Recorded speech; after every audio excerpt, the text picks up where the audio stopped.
آپ سب کو میری طرف سے بہت بہت سلام۔ ہم پڑھیں گے یوحنا کی انجیل باب 4 آیت 24۔ خدا روح ہے اور ضرور ہے کہ اس کے پرستار روح اور سچائی سے پرستش کریں۔ آج ہم سیکھیں گے خدا کی صفات کے تعلق سے۔ تو جب ہم خدا کے بارے میں سوچتے دیکھتے ہیں تو 4 بنیادی وصف ہیں جو خدا کی فطرت کو بیان کرتے ہیں۔ پہلی بات، خدا روح ہے۔ یسوع نے کہا روح کے گوشت اور ہڈی نہیں ہوتی، لوکا 24 باب 39 آیت میں ہے، اس لیے روح کو دیکھا نہیں جا سکتا۔ مزید یسوع نے سامری عورت سے کہا جو ہم نے آیت پڑھی یوحنا 4:24 میں، خدا روح ہے اور ضرور ہے کہ اس کے پرستار روح اور سچائی سے پرستش کریں۔ تو بدن میں ہوتے ہوئے برے خیال اور کام ہوتے ہیں، جبکہ روح میں ایسا نہیں ہوتا۔ اس لیے یسوع نے کہا کہ خدا کے لائق بن کر اس کی پرستش کی جائے۔ پھر خدا نے بنی اسرائیل کو منع کیا کہ کوئی تراشی ہوئی صورت یا مورت نہ بنائیں۔ خروج 20 باب میں ہے، جو خدا کی ذات کی عکاسی کرتی ہو، کیونکہ خدا روح ہے۔ تو جب ہم خدا کو روح کہتے ہیں تو اس کا یہ مطلب ہرگز نہیں کہ خدا ہوا ہی کی طرح ہے، بلکہ خدا ایک مکمل شخصیت ہے جس میں فیصلہ کرنے کی روح، ذہانت اور احساسات پائے جاتے ہیں۔ ہم سیکھ رہے ہیں خدا روح ہے، یہ خدا کی فطرت کا ایک رخ ہے۔ اور جب ہم یہ کہتے ہیں کہ خدا کی روح، یہ فرق ہے جس کے بارے میں ہم بعد میں سیکھیں گے۔ خدا نور ہے، یہ وصف خدا کے جلال کو پیش کرتا ہے، اور خدا اس نور میں رہتا ہے جسے انسان دیکھ کر زندہ نہیں رہتا، کیونکہ خدا مکمل نورانی ذات ہے۔ اور پہلا تموتھیوس 6 باب آیت 16 میں لکھا ہے، بقا صرف اسی کو ہے، بقا زندگی ہمیشہ رہنا، بقا صرف اسی کو ہے، اور وہ اس نور میں رہتا ہے جس تک کسی کی رسائی نہیں ہو سکتی، نہ اسے کسی انسان نے دیکھا اور نہ دیکھ سکتا ہے۔ اس کی عزت اور سلطنت ابد تک رہے، آمین۔ موسیٰ نے خدا سے کہا، اے خدا مجھے اپنا چہرہ دکھا، تو خدا نے کہا انسان مجھے دیکھ کر زندہ نہیں رہتا۔ خروج 33 باب میں ہے۔ پھر خدا محبت ہے۔ جب ہم خدا کی محبت پر غور کرتے ہیں تو خدا کی اس صفت کی بنا پر جو مخلوقات سے رشتہ قائم ہوتا ہے، اس سے خدا کو خوشی ہوتی ہے، جس سے خدا کو محبت ہے، کیونکہ محبت خدا کے دل کی حالت کو پیش کرتی ہے، کیونکہ خدا محبت ہے۔ پہلا یوحنا 4 باب اور اس کی 16-17 آیت میں لکھا ہے، خدا محبت ہے، اور جو محبت میں قائم رہتا ہے وہ خدا میں قائم رہتا ہے اور خدا اس میں قائم رہتا ہے۔ خدا کی محبت میں فضل، مہربانی، نیکی اور رحم پایا جاتا ہے، جو ساری مخلوقات کے لیے ہے، کیونکہ وہ اپنے سورج کو بدوں اور نیکوں دونوں پر چمکاتا ہے، اور راست بازوں اور ناراستوں دونوں پر اپنا می برساتا ہے۔ متی 5 باب میں ہے، خدا بسم کرنے والی آگ ہے۔ یہ فطرت خدا کی پاکیزگی کو پیش کرتی ہے۔ بائبل میں اکثر استعمال ہونے والی علامت آگ ہے، جو گناہ کے برخلاف عدالت کو ظاہر کرتی ہے۔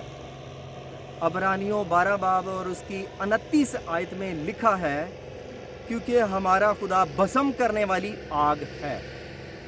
جب خدا سدوم اور عمورہ کو ان کے گناہ کی وجہ سے گندک اور آگ سے برباد کرنے جا رہا تھا، تو خدا نے ابراہیم کو بتانا مناسب سمجھا کہ میں کیا کرنے جا رہا ہوں۔ تو ابراہیم نے لوط کی خاطر سفارش کی تاکہ وہ بچ جائے۔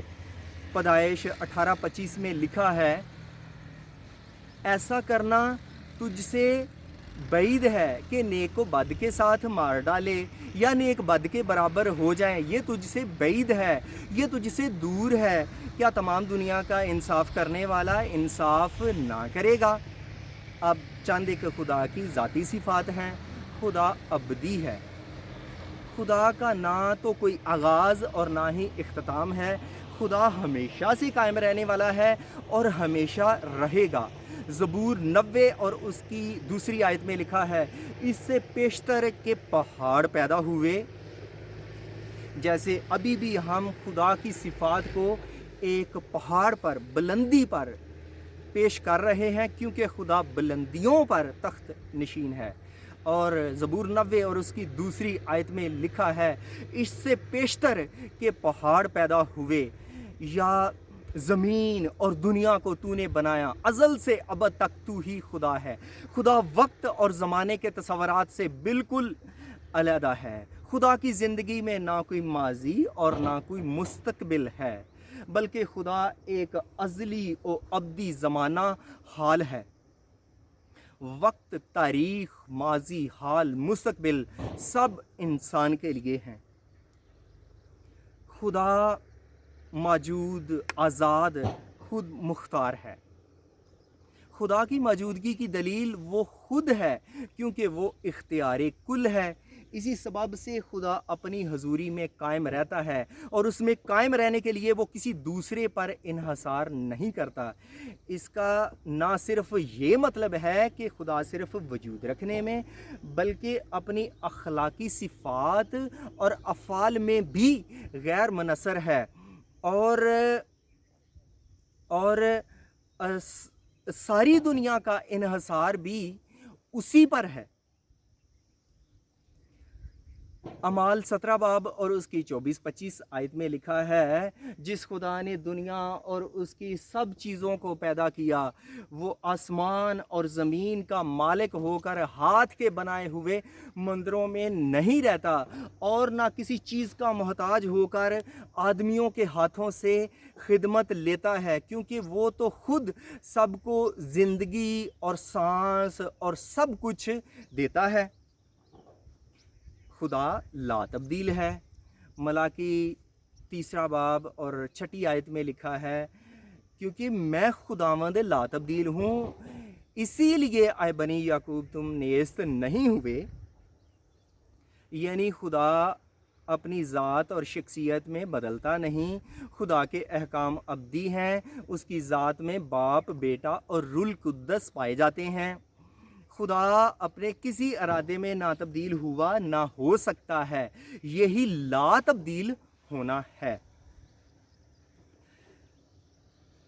پھر بھی ہمیں بعض آیات ایسی ملتی ہیں جن سے معلوم ہوتا ہے کہ خدا کی ذات میں تبدیلی واقعہ ہوتی ہے۔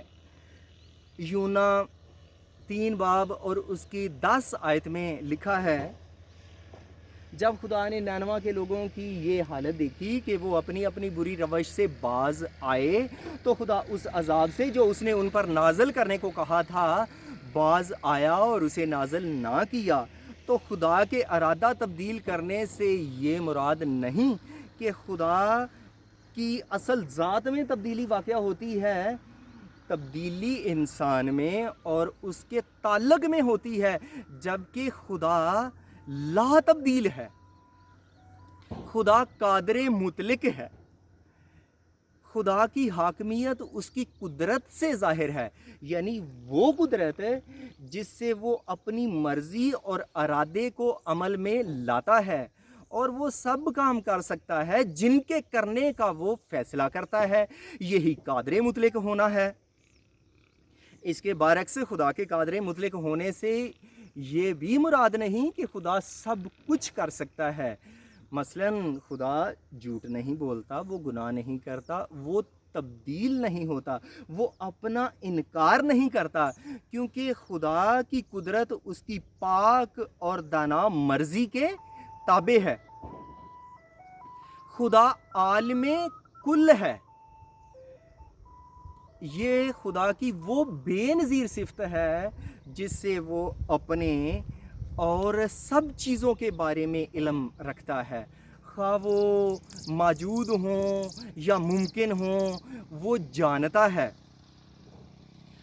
اور خدا کا علم ہر وقت سب باتوں کو جانتا ہے، اور کوئی ایسی بات نہیں جو اور چیز نہیں جو اس سے پوشیدہ ہو۔ خدا سب کچھ جو اس کائنات میں اور ساری مخلوقات میں پایا جاتا ہے خدا جانتا ہے، کیونکہ وہ عالم کل ہے۔ اور انسان 15 باب اور اس کی 3 آیت میں لکھا ہے، خداوند کی آنکھیں ہر جگہ ہیں اور نیکوں اور بدوں کی نگران ہیں۔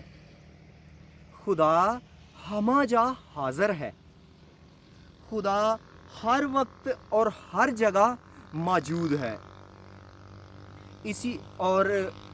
خدا اسی سبب سے اپنی کائنات میں ہر وقت اور ہمیشہ موجود رہتا ہے۔ وہ ان فضاؤں کے پار بھی موجود ہے، ہر جگہ پر خدا کی دسترس ہے۔ اسی کو خدا کی ہمہ جائی کہتے ہیں، اور ساری دنیا اس کی ذات سے معمور ہے۔ زبور 139 اور اس کی 7 تا 10 آیت میں لکھا ہے، میں تیری روح سے بچ کر کہاں جاؤں، یا تیری حضوری سے کدھر بھاگوں؟ اگر آسمان پر چڑھ جاؤں تو تو وہاں ہے، اگر میں پاتال میں بستر بچھاؤں تو دیکھ تو وہاں بھی ہے، اگر میں صبح کے پر لگا کر سمندر کی انتہا میں جا بسوں تو وہاں بھی تیرا ہاتھ میری رہنمائی کرے گا اور تیرا دہنا ہاتھ مجھے سنبھالے گا۔ آج ہم سیکھ سکے خدا کی صفات کے تعلق سے۔ خدا ہمیں اس کلام سے برکت بخشے، آمین۔